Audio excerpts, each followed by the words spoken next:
ሊያጋድሉን እየተዘጋጁ ነው። ቴዲ አፍሮ ታግዷል። አንተ ግን ምጽዋት ስታደርግ ቀኝ እጅ የምታደርገውን ግራ እጅህ አትወቀው ይላል። እንኳን ለብርሃነ ትንሣኤው በሰላም አደረሳችሁ። ሰላም ጤና ይስጥልኝ ውድ የአርያ ሚዲያ ቤተሰቦቻችን እንደምን አላችሁ?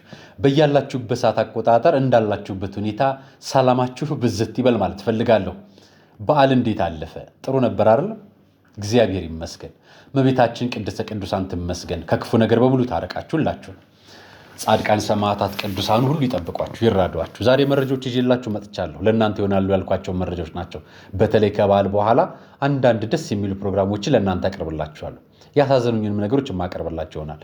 ይህንን ፕሮግራም ስትከታተሉ ለሁሉም ኢትዮጵያውያን፣ ለኦርቶዶክሳውያን፣ ለክርስቲያኖች በሙሉ እንኳን ለብርሃነ ትንሣኤው አደረሳችሁ በሉልኝ። መልእክቱም እንዲደርሳቸው ሰብስክራይብ፣ ላይክ፣ እንዲሼር እያደረጋችሁ ደውሏንም እየተጫናችኋት መረጃዎቹን ሌሎቹ አጋሩልኝ። አመሰግናችኋለሁ።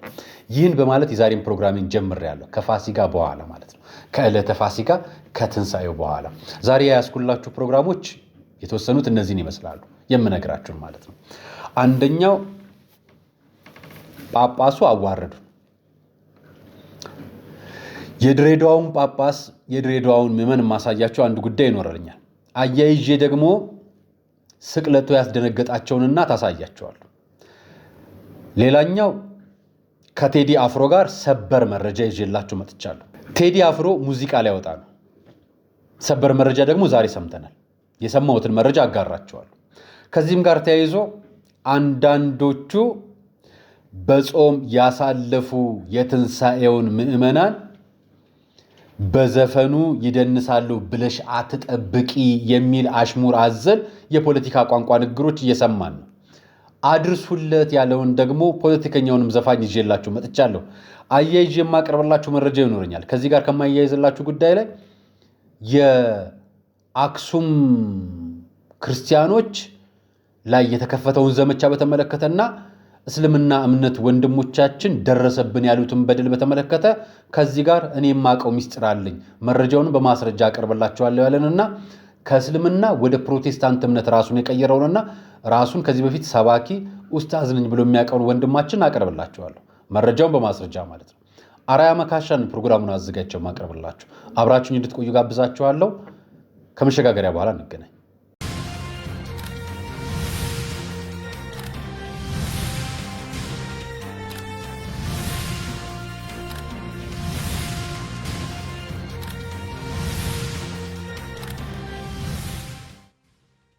አመሰግናለሁ። የመጀመሪያው መረጃ መቼም ሁላችሁም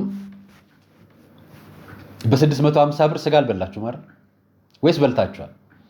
አዲስ አበባ መንግስትን መግለጫ ወጥቷል። በሁሉም የስጋ ቤቶች በ650 ብር 1 ኪሎ ስጋ የሚል ነገር አለ።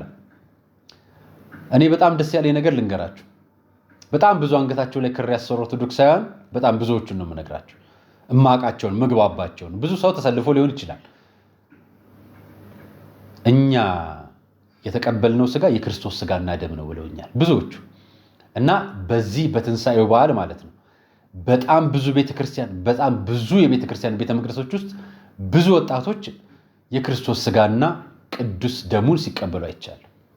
በተለያየ ቦታዎች ላይ መረጃዎች ልከውልኛልና ወጣቶች ለዚህ ስለተበረታታችሁ ወደ እግዚአብሔር ስለቀረባችሁ ጨምሮ እግዚአብሔር ይባርካችሁ። ሌሎቻችሁም ደግሞ ወደ ክርስቶስ ስጋና ደም የምንቀርብበትን ጊዜ ያቀርብልን።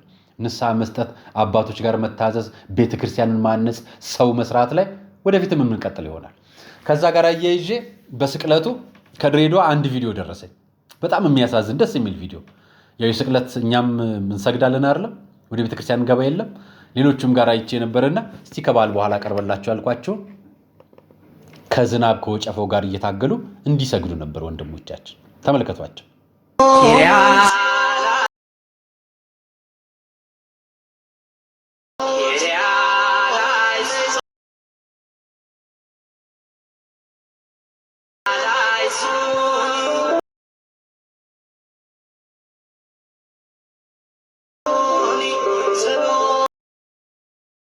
የድሬዳዋ ምዕመናን እንዲህ እንደምታዩቸው ዝናብ ውስጥ ዣንጥላ የያዙ ልጆቻቸውን ከልለው እነሱ እየበሰበሱ የሚሰግዱ እናቶች፣ ወጣቶቹ ዝናብ መከለያ ያልያዙት ደግሞ አንዳቸውን እየከለሉ ታላላቆቻቸውን እየከለሉ ሲሰግዱ፣ ሌሎቹ እንደምታያቸው ዝናብ እየበሰበሱ ሲሰግዱ ነበር ያሳለፉት። አምላክ እንኳን ጭቃ ውስጥ እሳት ውስጥ ብትሰግድለት እንደው ለኃጢአታችንስ እንደው ይበቃናል አይበቃንም አይደል? እግዚአብሔር ይባርካችሁ፣ ጨምሮ ይስጣችሁ፣ ፍቅሩን ያብዛላችሁ። ይህን መልእክት ተናግሬ ግን እዛው ድሬዳዋ ላይ እኚህን አባት ተመለከትኳቸው። ሊቀ ጳጳስ ብፁዕ አቡነ በርተሎሜዎስ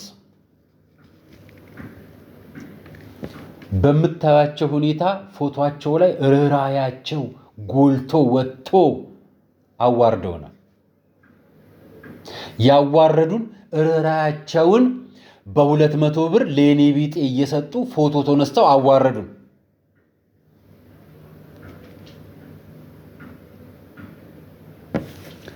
በመጽሐፍ ቅዱስ እሳቸው ያስተማሩንን ላካፍላችሁ። ራሳቸው ሌላ ሰው አይደለም የምነግራችሁ፣ ራሳቸው ያስተማሩንን ነው የማካፍላችሁ። የሌላ ሰው ካካፈልኳችሁ አታምኑኝም መቼም አይደለም። እኔ ግን በመጽሐፍ ቅዱስ ስለ ምጽዋት የተነገረበት በጣም ብዙ ቪዲዮ አለ፣ ወይ ደግሞ በጣም ብዙ ጥቅስ አለ። የተለያየ ጊዜ የምንናገረው የምንወቅሰው አንዳንዶች ዘይት፣ አንዳንዶች ዱቄት፣ አንዳንዶች ፓስታ፣ አንዳንዶች መኮሮኒ፣ አንዳንዶች ብር እየሰጡ ምጽዋትን መመጻደቂያ ሲያደርጉት ተመልክተናል፣ አይተናል፣ ታዝበናል፣ ወቅሰናል፣ ተናግረናል። ይሄን የተናገርነው ለዓለሙ ነው። አሁን ቤተክርስቲያን መጣ። ብፁዕ አቡነ በርተሎሜዎስ የማቴዎስ ወንጌል ምዕራፍ 6 ቁጥር 3 እስከ 4 ያለውን አያውቁትም ወይም ዘለውታል። አንተ ግን ምጽዋት ስታደርግ ቀኝ እጅ የምታደርገውን ግራ እጅህ አትወቀው ይላል። የእሳቸው ፎቶ ቀኝ እጅና ግራ እጅ ብቻ ሳይሆን መላው ኢትዮጵያ ሕዝብ እንዲያውቀው ነው የተደረገው። ስለዚህ ለእግዚአብሔር ያልተደረገ ምጽዋት ነው። ይህ ምጽዋት ከአንድ አባት የማይጠበቅ ነውር ነው። አሳፍሮናል። ሌላኛው ምጽዋት ለድሆችና ለተቸገሩ ሰዎች የሚሰጥ ሲሆን ሌሎች መታያ ራስን ማመጻደቂያ አይደለም። ምናልባት ፖለቲከኞች ሲያደርጉት ካዩ እነሱ ለቀጣዩ ምርጫቸው ወይ ለቀጣዩ ህይወታቸው መመጻደቂያቸው ነው እነሱ ያደርጉት እንጂ ለዛ ሰው አስበውለት እንዳልሆነ እናውቃለን እኮ።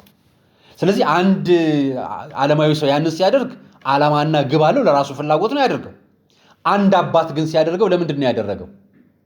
በዚህ እንደምወዳቸው አባት አሉ፣ ብፁዕ አቡነ እስጢፋኖስ። በግራ እጃቸው የሰጡትን በቀኝ እጃቸው ያዩት። የሚያሳድጓቸው እልፍ ልጆች አሏቸው። እናት አባት የሌላቸው መከራ የሚያዩ የሚሰቃዩ ልጆች አሏቸው። በተአምር ሌሎች ሰዎች እንዲህ እንደሚያደርጉ እንኳን እንዲያውቁ አይፈልጉ። አባት ማለት ይህንን ነው የምናውቀው። እኚህ ብፁዕ አቡነ በርተሎሜዎስ ፎቶ ከመነሳታቸው በፊት ብፁዕ አቡነ ኤልሳ አርሲ ላይ ብፁዕ አቡነ ያሬድን ታክተው ሲሄዱ ለኔ ቢጤ ወይ ደግሞ ለችግረኛ ነዳያን በር ላይ 200 ብር እየሰጡ ቪዲዮ ተቀርጸው ለቀውልናል። እነዛ ፖለቲካ ሊሰሩ ነው። እናንተ ምን ልታረጉ ነው? መጽሐፍ ቅዱስ ልትኖሩት ነው? ልታረጉት ነው? አያችሁ፣ ለዚህ ነው አዋርዳችሁናል የምንለው። ከእናንተ ምን እንማር ልክ አይደላችሁ የምንለው እንደዚህ ነው። ይሄ ፎቶ ለኔ ምን ያስተምረኛል? ይሄ እዚህ ምጽዋት የተቀበለው ምዕመን እኮ አስራት በኩራት ማውጣት የሚችል ሰርቶ መኖር የሚችል ህዝብ ነው። ቆሞ የሚሄደውን ሀብታም ድሃ አድርገን ጎዳና ተዳዳሪ አድርገን ሰርቶ የሚበላውን አሳጥተን መንገድ ላይ ወድቆ እያየ ነው። ከሱ ግን ምጽዋት በመስጠት ደግሞ መመጻደቅ የምንፈልግ ጳጳሶች መኖራችን አሳፍሮኛል። ይሄ ለትዝብት ይዳርጋል። ይሄ ነውርም ነው። ይሄ የህዝብ ግንኙነት ስራ አይደለም። ይሄ የቤተ ክርስቲያን መመጻደቂያ አይደለም፣ ነውር ነው። እንዲህ ብዬ ነው የምለፈው። ምጽዋት በስውር እንዲሆን አንተ ግን ምጽዋት ስታደርግ ምጽዋት በስውር እንዲሆን ቀኝ የምትሰራውን ግራ አትወቅ። በስውር የሚያይ አባትህም በግልጥ ይከፍልሃል። እናንተ በስውር የሰጣችሁትን ነው በቪዲዮ የቀረጻችሁልን፣ ፎቶ አንስታችሁ ለቀቃችሁልን። ተውት። ታዝቤ ልለፋችሁ ብዬ ነው ሳልናገር ባልፈው ቅር ስላለኝ ነው። በመጨረሻ ከድሬዳዋ ከንቲባ ጋር ሰላምታቸው፣ ፍቅራቸው በጣም ደስ አለኝ። እኔ ብፁዓን አባቶች በአራዳ ቋንቋ ሃይ ኬፍ ሰላም ነው እንዴትን አይባባሉ። ክርስቲያንም አይልም። ስታስተምሩ እንዲህ ብላችሁ አታስተምሩ ነው የምታስተምሩን። ልትኖሩት ከተገባችሁ ይሄን አስተቃቀፍ ከአንድ አባትና ከአንድ ፖለቲከኛ ከየት አመጣችሁት? ፍቅራቸው ነው? ምን ችግር አለው ልትሉኝ ነው? ሲጀምር ምን ችግር አለው ነው ችግር የሆነ። አባት ፕሮቶኮል አለው፣ ጳጳስ ፕሮቶኮል አለው። የጳጳስ ፕሮቶኮል ዓለማዊን ሰው ሲያገኝና ካህን ሲያገኝ የሚያሳልመው ማሳለም ይለያያል። አንድ ምዕመን ሲሳለምና ካህን ለካህን መስቀል እንኳን ሲሳለሙ ይለያያል። ፕሮቶኮል ማለት እሱ ነው። አብራችሁ ነው ፖለቲካውን የምትዘውሩት፣ አብራችሁ ነው ዓለሙን የምትመሩት። አስተቃቀፋችሁ እኮ ተነፋፍቆ የተገናኘ ፍቅረኛ እንጂ አንድ የሃይማኖት አባት ከአንድ የፖለቲከኛ መሪ ጋር የተገናኘ አይመስልም። እሱም ቢሆን የግንኙነት ስርዓትና አግባብ አለው። ፎቶ አንስታችሁ ቪዲዮ ቀርጻችሁ ለቀቃችሁልን። እኔ የምጠይቀው ከለበሱት ክብረ ክህነት ካረጉት አስኬማ ከለበሱት ቀሚስ ከያዙት መስቀል ጋር እንጂ ከግል እሳቸው ማንነታቸው ጋር አይደለም። ስለዚህ የአባት ክብር መጠበቅ አለበት። የአባትም ሰላምታ አባታዊ ስርዓት መያዝ አለበት። እንደው ከታዘብኩ አይቀርችንም ነግሬያችሁ ለፍ ብዬ ነው። አሳይቻችሁ ማልተው ደግሞ መቼም ስቅለትን ከ5 ዓመት በፊት ልጄ እንዲያረገች ብሎ የለቀቀልኝን ቪዲዮ አየሁና አሳዘነ። እናንተ ስቅለትን ስታዩ እንደዚህ ልጅ ሆናችኋል? እውነት እንደዚህ ተሰምታችኋል? አባቶቻችንስ እች ልጅ ታያችኋት?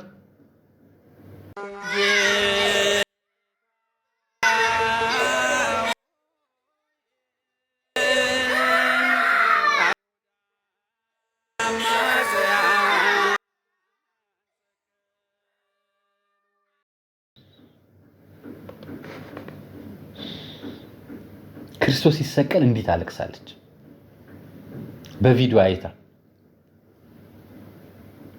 አምላኳን የምትወድ ልጅ፣ ባዶ ንጹህ የሆነች ልጅ አያችሁ። እውነት የእሷን ብቻ ያየው መሰላችሁ? እኝን እናት ተመለከትኩ።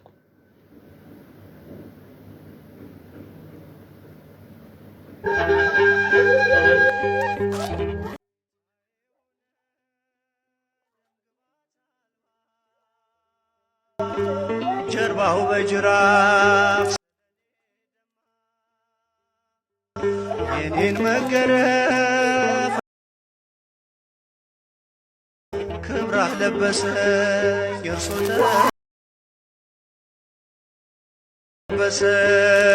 እርሱ ተገፎ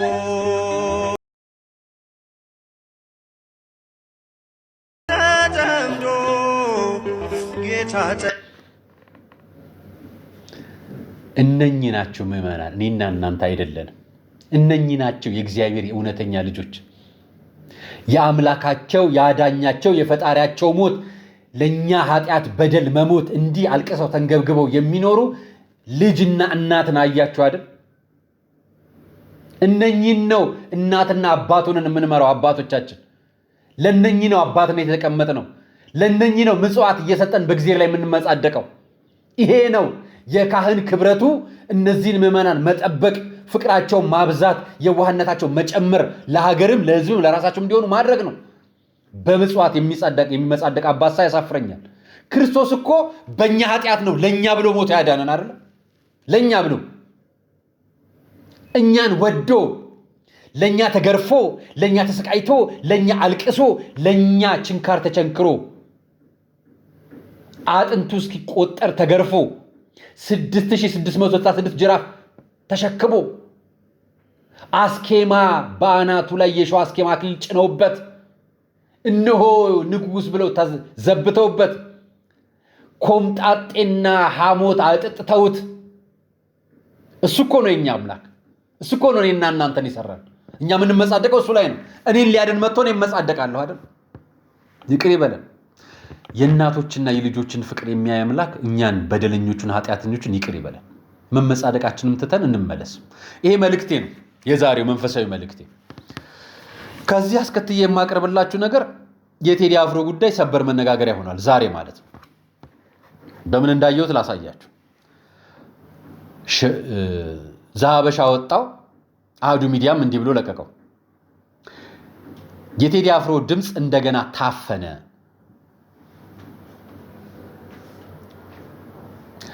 ገና ሳይወጣ አነጋጋሪ የሆነው የኢትዮሪካ አልበም መግለጫ በድንገት ታገደ።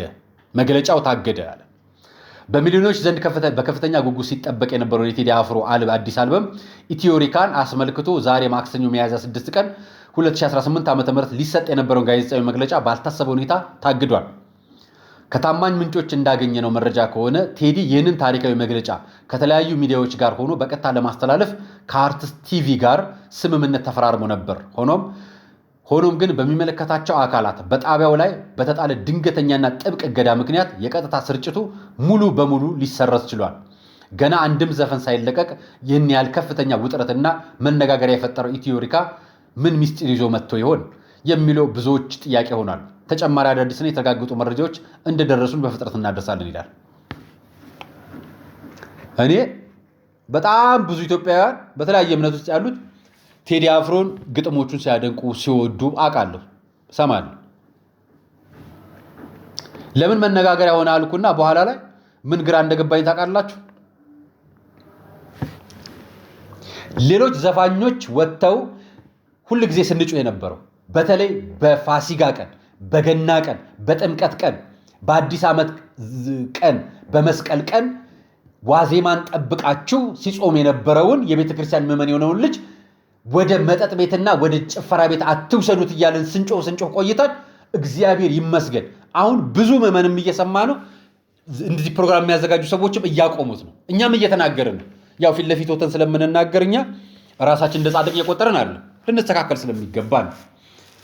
ይሄን በማድረጋችን ምናልባት የተወሰነ ጅማሮ ምዕመኑ በራሱ ያደረገው ነገር በጣም ስኬታማ ነው። በጣም ብዙዎቹ አሁን ለአዲስ ዓመት ዋዜማ የሚያደርጉት ወይ ደግሞ ለፋሲካ ዋዜማ፣ ለገና ዋዜማ፣ ለጥምቀት ዋዜማ፣ ለመስቀል ዋዜማ የሚያደርጉት ነገር ቀንሷል። ለዚህ ጊዜ ግን ተናግረው የሚያውቁ ሰዎችን አይቻላቅም። በተለይ የመንግስት ባለስልጣናት ሆነው ከፍተኛ የፖለቲካ አመራር ውስጥ ሆነው ወይ ደግሞ መነጋገሪያ ማህበራዊ ሚዲያ ላይ ሰዎች ሲናገሩ ሰምቼ አላውቅም። ቴዲ አፍሮ ይህንን ዘፈን እያወጣ ነው የሚል ኢትዮሪካ የሚል ዘፈን እያወጣ ነው ሲባል ግን ሐሙስ ነው መሰለኝ የሚያወጣው ከነገ ወዲያ። ረዳት ፕሮፌሰር ነብዩ ባዬ በጾም ያሳልፉት የትንሣኤው ምዕመናን በዘፈኔ ይደንሳሉ ብለሽ አትጠብቂ የሚል አሽሙር የመሰለ ንግግር ሰዎች ላኩልኝ። ቆይ አልኩና ሊያው አልኩት። ከዛ ውጭ ደግሞ ካሙዙም ካዛ ይህንን መልእክት አድርሱለት ብሎ ግጥም ላክ። የአዲስ ዘፈን ነው እነግራቸዋለሁ ስለሁለቱ። የረዳት ፕሮፌሰርን ኢትዮ ፋኒ የሚል ገጽ ረዳት ፕሮፌሰር ነብዩ ባዬ ለቴዲ አፍሮ የሚመለከተው መልእክት አስተላልፈዋል ብሎ ለቀቀው። የሼፊልድ ዌንዝዴይ ደጋፊ ሆነሽ ለትንሣኤ የሼፊልድ የዋንጫ ዘፈን አውጥተሽ የአርሰናል፣ የሊቨርፑል፣ የማንቸስተር፣ የሲቲ ብሎም የሁሉም የሊጉ ቡድኖች ደጋፊዎች እንዲሁም ጊዜያቸውን ሁሉ በጾምና በትጋት ያሳልፉትን የትንሣኤው ምዕመናን በዘፈኔ ይደንሳሉ ብለሽ ከጠበቅሽ ዓለሙንም ኳሱንም በሰመመን ነው የምታዩ ማለት ነው ሲል ተናግሯል። ኳስ ጨዋታው የሚታይበት ቀን እየተኛሽ ማታ በስካር መንፈስ የምታየው የሃይላይትና የጨዋታ ዘገባ ተመስርተሽ ስለ ሊጉ ቁር በሚል ድምፅ ለመተንተን እንዳትሞክሪ። ኳስ አዋቂዎች ይመክራሉ። የካታንጋም የትሪቡንም የምስማር ተራም የከማን አንሼም ተቀማጮች ምክር ይለግሳሉ። ሃላንድ ሃዋርድ መስሎሽ እንዳትሳሳች የሊጉ ተከታዮች ያሳስባሉ። ወይ ኳሱን በደንብ ተመልከቺ ወይ ስለ ማታው ሀድራ ቀሽረሽ አንቆርቆሮ። ግን እንደ ሼፈልድ ዩናይትድ በዚያኛው ሊግ በሻምፒዮናው ውራ መሆን ራሱ አታውቂ ይሆናል እኮ ይሄኔ። በስመ ዩናይትድ ማንቸስተር ዩናይትድ ያው ዩናይትድ ነው ብለሽ ማንቸስተር መስሎሽ ይሆናል እኮ ይሄኔ። ሁሉን አጭሰሽ በጭስ ተደብቀሽ አትመልከቺ ባክሽ ሲል ገልጿል ብለው ማህበራዊ ገጽ ላይ እንዲለቀውታል። እስከ ዛሬ ስለ ምዕመናን የሚያሳስበው ፖለቲከኛ ሰምቼ አላውቅም። ማለት እንዲህ ወጥቶ የሚናገር እውነት በትንሣኤው ምናምን አስቦ ለዋዜማ አታቅርቡ እንዲዘፈንሽ ምናምን አሽሙር ተናግሮ የሚያውቅ ሰው ሰምቼ አላውቅም። እንደው ለራሱ ይኖር ይሆናል። በአደባባይ ግን ወጥቶ የሚናገሩ ሰዎች ሰምቼ አላውቅም። እና እውነት ተናግሮት ከሆነ ለቴዲ አፍሮ ይህን መልእክት አጋርተውታል። የቴዲ አፍሮ የዛሬው መግለጫ መታገድ ከመንፈሳዊነት ጋር ምንም የሚያያይዘው ጉዳይ የለም። አያይዘነው አናውቅም። ማህበራዊ ጉዳይ ላይ ግን መነጋገሪያ ሲሆን እኔ የሚገርመኝ ነገር በራሳችሁ መንፈሳዊነት ኖሯችሁ አባት ሆናችሁ ልጆች ኖሯችሁ ስለ ራሳችሁ ልጆች የማትጨነቁ የሃይማኖት መሪዎች፣ ፖለቲካ መሪዎች፣ ምናምን መሪዎች አትናገሩ። የሚናገረው ማህበራዊ ሚዲያ ላይ ያለው ሰው አጀንዳውን የሚያደርገው አጀንዳ አድርገን ለዓመታት ታግለን ቆይተን አሁን ምዕመኑ ራሱ እኛ ለበዓል ዋዜማ አንሄድም ይላል። አሁን በዚህ ሰዓት ምዕመኑ ተቀይሮ ራሱን በደንብ አስተካክሎ ወደፊት ወጥቶ ራሱን እኛ እንዲነን ድሮም እንደዛ አልነበርንም ብሎ ሲናገር አሁን ረዳት ፕሮፌሰር ወጥተው እንዲህ ተናገሩ አሉ። ጉዳዩ ከዘፈኑ ጋር ሳይሆን ከቴዲ አፍሮ ጋር መሆኑ ይገባን መጥቷል። እኛ ከጉዳዩ ጋር ጉዳይ የለንም። ነገር ግን ሐሳባችሁን በሃይማኖት አታስታኩብን፣ በራሳችሁ እንደጀመራችሁ ጨርሱ። ይሄ ልላችሁ ነው። ካሙዙ ረዘም ያለ ግጥም ነው የለቀቀው። ገበየው ሲሞት ሲተካ ባልቻ ይላል። የምትቀጥል ሀገሬ ብቻ መድፉ ሲያጓራ ጥይት ሲያውካካ ወታደር ቆሞ ወድቆ ሲተካ ሀገር ሲዋቀር ፍኖት ሲለካ ባለብዕሩ ርእይስ ቢያስመካ መመርመሪያውን ሐኪም ቢሰካ ቁጥር አዋቂ ብቻ ለብቻ እየተባለ አንተነ ባልቻ እየታመነ ሲስኮርቻ ገበየው ቢሞት ሲተካ ባልቻ የምትቀጥል ሀገሬ ብቻ እየተባለ ሲኖር በሀገሬ ተናገር ሲባል ባፍ በከንፈሬ ተቀመጠልኝ ከሊቅ ወንበሬ አእምሮ ገዢው ካብራክ የወጣ ክራሩን ይዞ ክኔ ቢመጣ ምኗ ጡፍ ጣፊ እንዲህ ተንጣጣ ከያኒ ለሀገር የለውም ዕጣ። ስሟት፣ ከያኒ ለሀገር የለውም ዕጣ ፈርምልኝን የፎቶ ጣጣ የዝናን ሽቶ ድሎት ቂናጣ የምሽት ድልቅያ የአውሬውን ዕጣ ሀገር የሸሸ ትውልድ የቀጣ ተስፋ ጨልሞ ተስፋውን ያጣ ሰዶማዊ ጭቃ ነፍሱን አስይዞ በጭስ ደንብዞ ባረቄ ፈዞ ድምጥ አልማዝ አባቱ ተንጫሮ ለዞ ከተፋ እምባ ከሚኖር ናውዞ የቀን ቀን ጭምብል ፈጤ በላጣ ጦቤይን ማለት ሳንቲም ፈለጣ ሲል ጦቤይን ሳንቲም ፈለጣ ኢትዮጵያ በምትል ሳንቲም ትፈልጣለ የሚል ሰዎች የተነተኑት ይገኛሉ። ንግግሩ በሙሉ ለቴዲ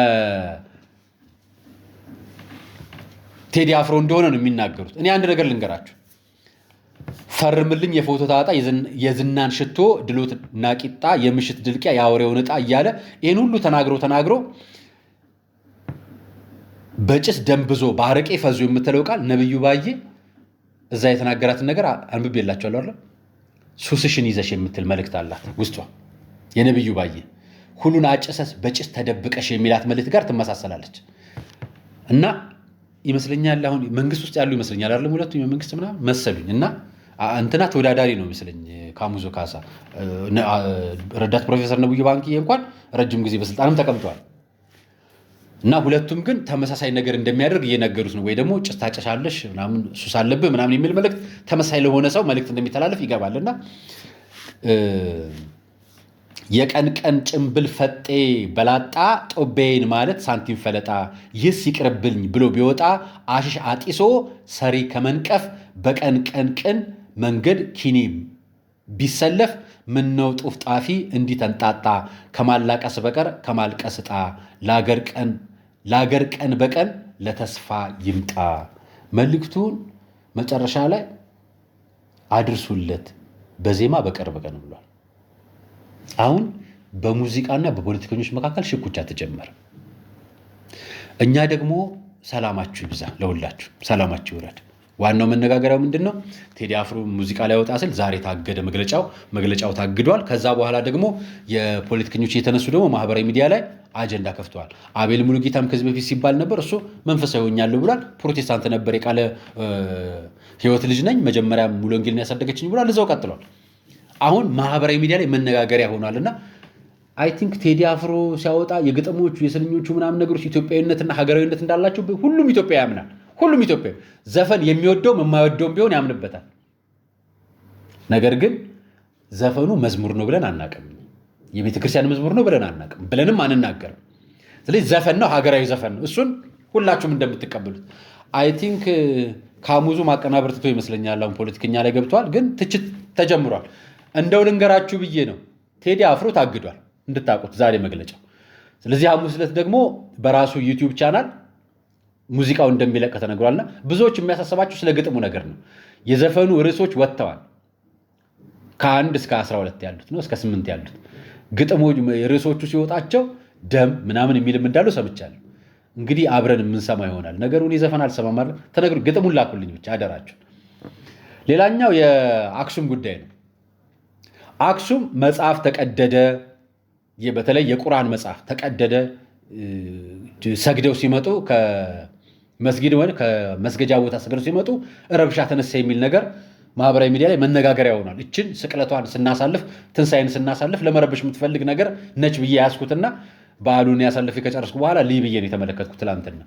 ትዝ ካለኝ ታዲያ ከዚህ ከጀመርኩት አይቀር ትላንትና ምን ተብሎ ነበር ብዬ አየሁት። ይሄን ቪዲዮ ተመልከቱት። መጠጥና ጭፈራ ቤት ወይንም ዝሙት ቤት የማያረክሰውን ምድር የሙስሊም ጀሰድ ያረክሰዋል ብለው ነው የሚያስቡት። ተባባ ማህበረሰቡን እንደ ማህበረሰብ ካየ ነው አሁን ላይ በክለውታል። የበከሉት እነማን ናቸው? የፖለቲካ ነጋሪዎችና ጽንፈኛ የሆኑ የሃይማኖት አባቶች ግለሰቦች።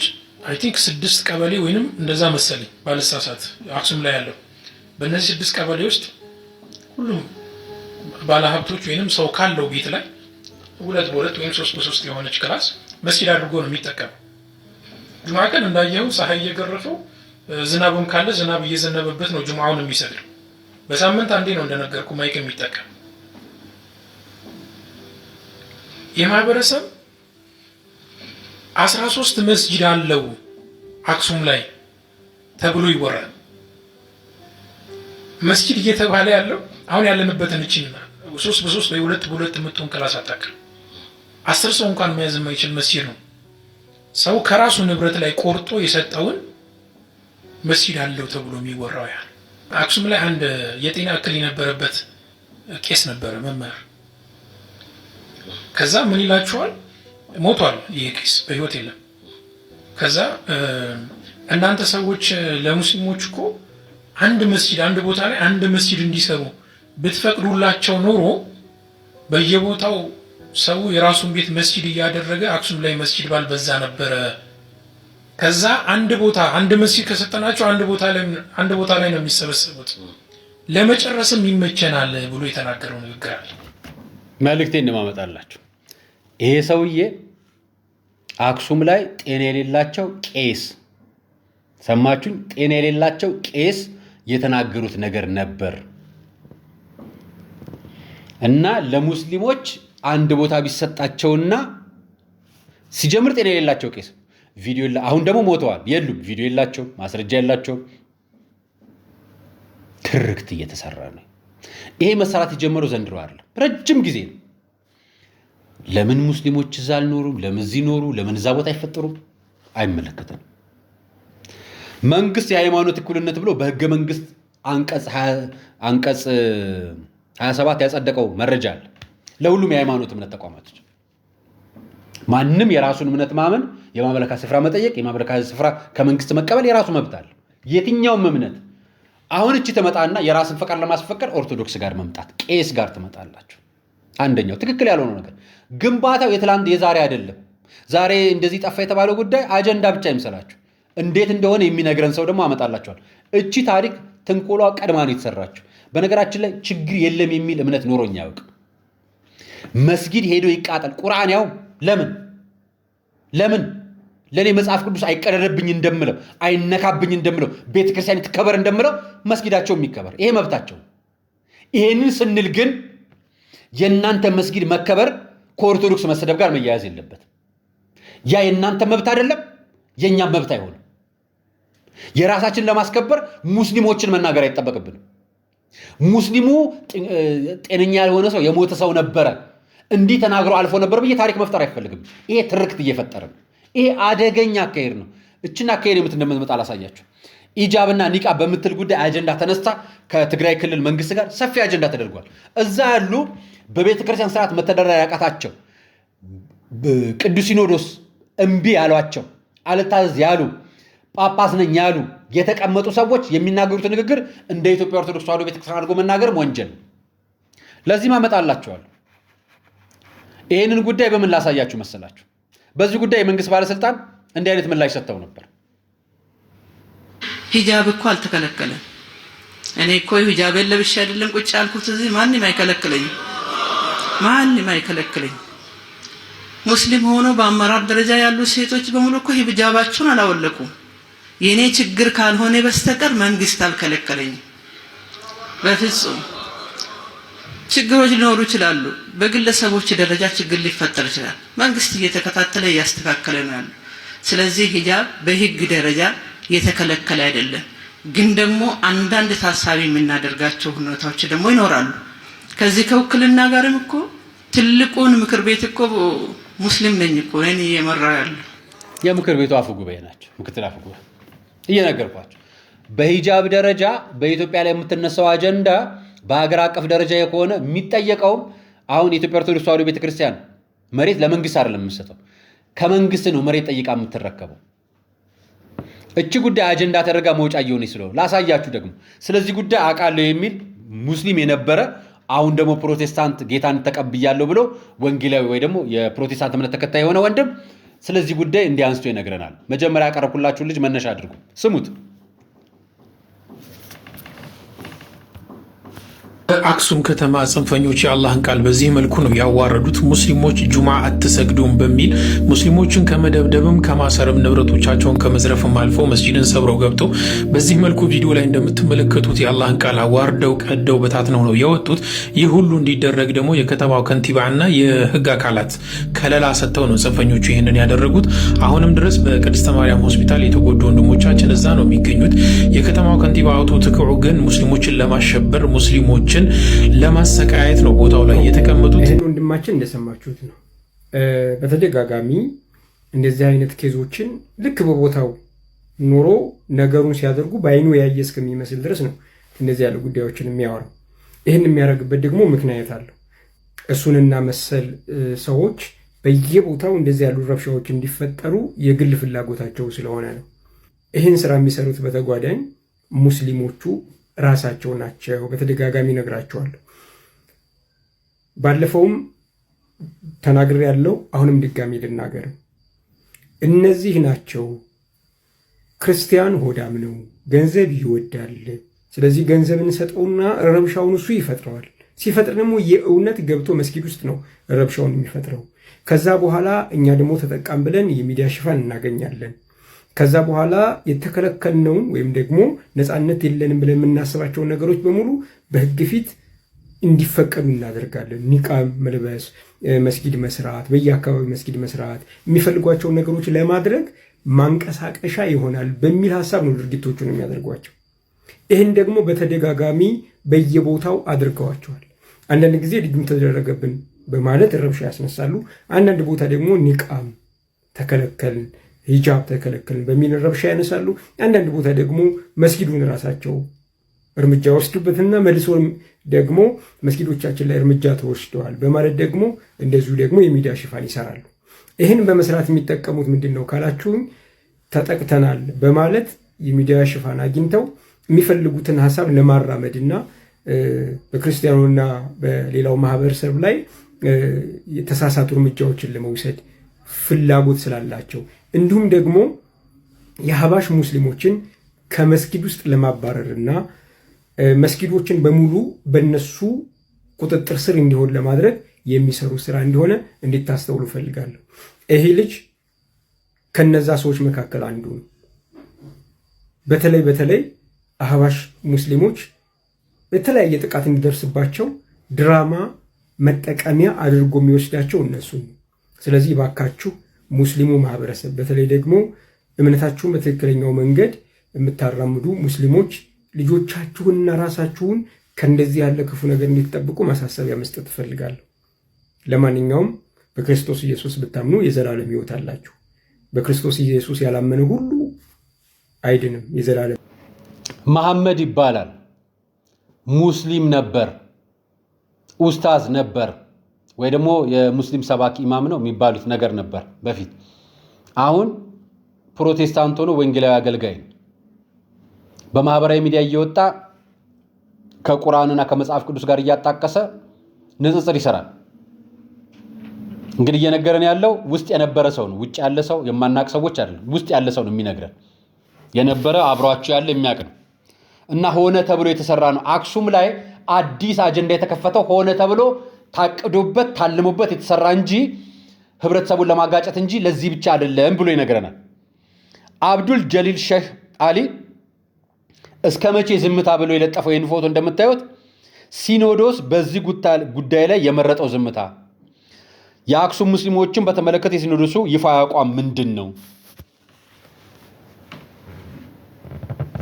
የምርን ቅዱስ ሲኖዶስ ወጥቶ አክሱም ሙስሊሞች መስጊድ ይሰጣቸው፣ የሃይማኖት መስፋፋ ይስፋፋላቸው ብሎ መግለጫ ያውጣ?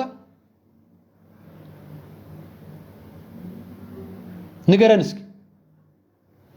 የአርሲ ጉዳይ ይነሳል ለማካካሻ ተደርጎ አርሲ ማን እንደሚጨፈጨፈው እናውቃለን። እሱን መረጃ ሰባስቦ ለህግ ማቅረብ እየተቻለ ከሳሹም ተከሳሹም ራሳቸው ሆነው ብለ የሰራኸውን የማህበራዊ ሚዲያ ፖለቲካ እንዲህ አይነት ፖለቲካ ሲሰሩ ለሞቱት ነፍስ ይማር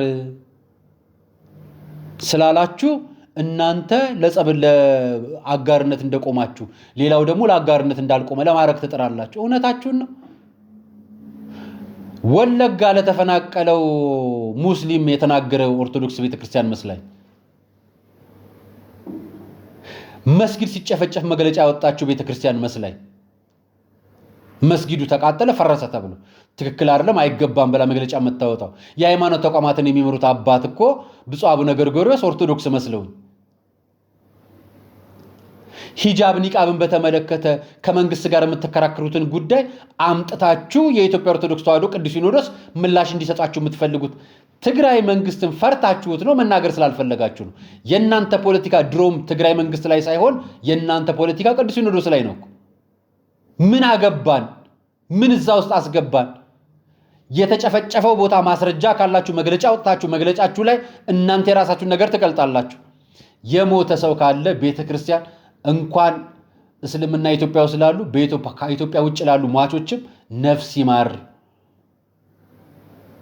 አምላክ ነፍሳቸውን ይማርልን ትላለች። እንኳን አይደለም ኢትዮጵያ ውስጥ ላሉት የተገደለ ሰው አለ የለም። ስለዚህ አክሱም ውስጥ መስጊድ ይሰራላቸው ብላ ቤተክርስቲያን ታስፈቅድ? ያውም ትግራይ ክልል ሄዳ ያውም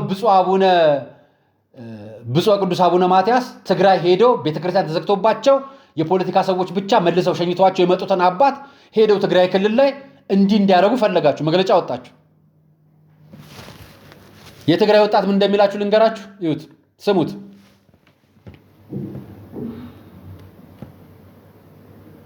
የኢትዮጵያ ሕዝቦች በሙላችሁ ሙስሊምና ክርስቲያን ወንድሞቻችን እህቶቻችን በአክሱም ከተማ የተካሄደው በሁለት ሰዎች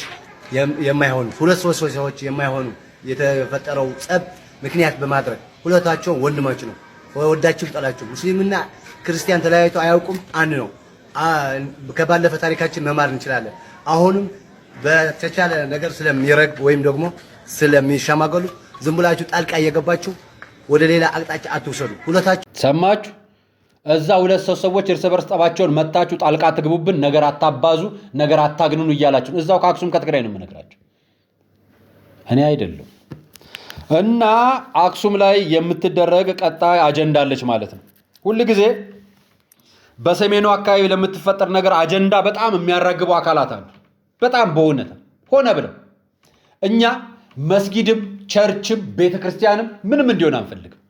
ሰዎችም በእምነታቸው እንዲገደሉ ፈልገን አናውቅም። ይህም ከተደረገ ትክክል አይደለም በአቋም ደረጃ። ነገር ግን ቤተክርስቲያን መስጊድ ይሰራ ብላ መግለጫ አታወጣም። የእናንተ መስጊድ ቸርች ይሰራ ቤተክርስቲያን ይሰራ ብላችሁ እንደማታወጡት ሁሉ ማለት ነው። ስለዚህ እናንተ የእውነት ጩኸታችሁን ጩሁ። የሚጠየቀውን የመንግስት አካል ታውቃላችሁ። ቄስ ብላችሁ ተረት የሰራችሁት ዛሬ አይደለም ትላንትና ነው። የዛሬ 3 ዓመት የተሰራ ቪዲዮ ነው። ቪዲዮ ዘንድሮ ውጤት ያመጣል። የምክር ቤት አፈ ጉባኤ የተናገረችው አምና ነው፣ ዘንድሮ አይደለም። ይሄን የተናገረችው ስለ ኒቃብና ሂቃብ አጀንዳው አክሱም ላይ መራገብ ሲጀምር ነው። የከለከለ የመንግስት አካል የለም። ትግራይ ላይ ያለውን ጉዳይ የምታውቁት እዛ ያላችሁ የሃይማኖት ተቋማቶች ናቸው። እናንተ እዛው ፍቱት።